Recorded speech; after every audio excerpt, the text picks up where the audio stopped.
நமது பூமியின் மீது ஒவ்வொரு ஆண்டும் மொத்தம் 10 லட்சம் டன்களுக்கு மேலாக விண்கற்கள் வந்து விழுகின்றன.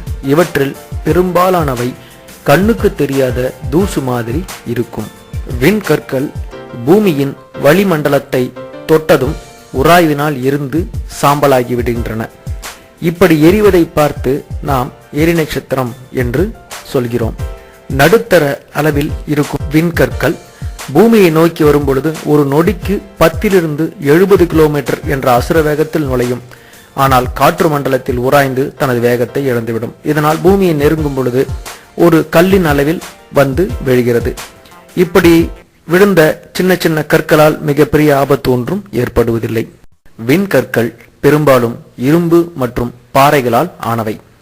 உலகம் முழுக்க இதுவரை 200 இடங்களில் பெரிய பெரிய விண்கற்கள் விழுந்து பள்ளங்களை ஏற்படுத்தியிருக்கின்றன. அவற்றில் அரிசோனா பாலைவனத்தில் இருக்கும் பாரிஞ்சர் பள்ளம் 100 அடி அகலமுள்ள ஒரு விண்கல் வந்து விழுந்ததால் உண்டானது. இது பூமியின் மீது மோதியது 49,000 ஆண்டுகளுக்கு முன்னால். அநேகமாக 50,000 கிலோமீட்டர் வேகத்தில் வந்து மோதியிருக்கலாம். 1.25 கிலோமீட்டர் அகலமும் 300 மீட்டர் ஆழமும் கொண்ட இந்த பள்ளம் இப்பொழுதும் இருக்கிறது.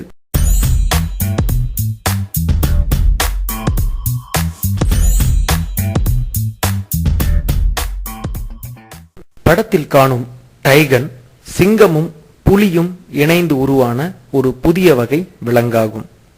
இன்று டைனோசர்கள் மிகப்பெரிய ஹீரோக்களாக கருதப்படுகின்றன. ஏறத்தாழ 6.5 கோடி வருடங்களுக்கு முன்பு நிகழ்ந்த மிகப்பெரிய விண்கல் தாக்குதலினால் இந்த டைனோசர்கள் முற்றிலும் அழிந்து போய்விட்டன. இந்த பூமியில் முதல் உயிர் தோன்றி 250 கோடி வருஷங்களாக உயிரினங்கள் கடலில் மட்டுமே வாழ்ந்தன. முதல் உயிரான பாசி தோன்றிய பிறகு அது இனப்பெருக்கம் செய்யவே மிக நீண்ட காலம் பிடித்தது. இந்த உலகில் மனிதன் தோன்றி வெறும் 20 லட்சம் வருடங்களே ஆகிறது.